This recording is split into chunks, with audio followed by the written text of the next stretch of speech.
This is cooking, friends. It's happening here.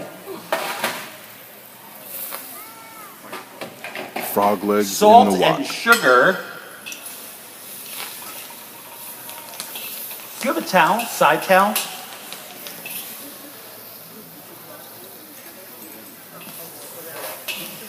This will be done in about 15 seconds.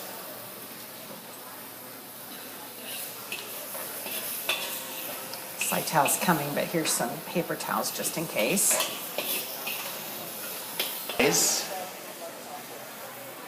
The flavor and the aroma and the look of this, and you may say, wow, I don't want to cook that hot at home. And I would say to you, oh, you should. Oh, you must. And the reason, here's the reason, and here's the deal. You recognize the look of and smell of that dish before you recognize the flavor. If anybody has eaten Vietnamese, Thai, Chinese, Korean food, they all have dishes because they were all born somewhat of the same tradition.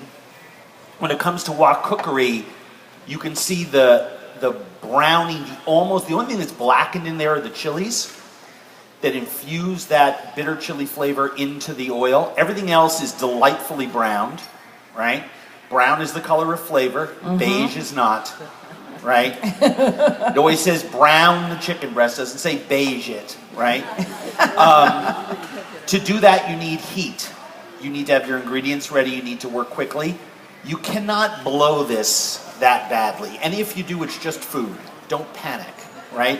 The second time you do it, if you're not a wok expert, your life will change dramatically because you will have a skill set for a whole variety of foods that you can make at home that you desperately crave, even though you may not think about it that way, when you go out. Outrageous. Huh? Disney frog? Those frogs, the frog didn't get delivered. These are from the little swan pond behind my hotel. I got them early this morning. They're extremely fresh. It was actually the biggest frog I've ever eaten, and it was at my friend's farm in Rayne, Louisiana. His family grows rice, raises crawfish, and then for fun, they take the kids out and harvest all the frogs that go after the rice and the crawfish in the place where they make their living. And the frogs, I'm not kidding, at one point I grabbed the back of one and I pulled it out and it stretched itself out and it was this long.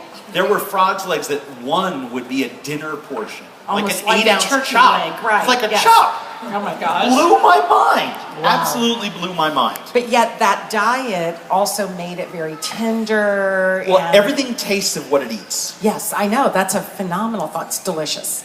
I know. Delicious. Do you want to do a little dipping here? No, I'm good. It's really good. Happy to offer some. Is that because Pam and I double dipped?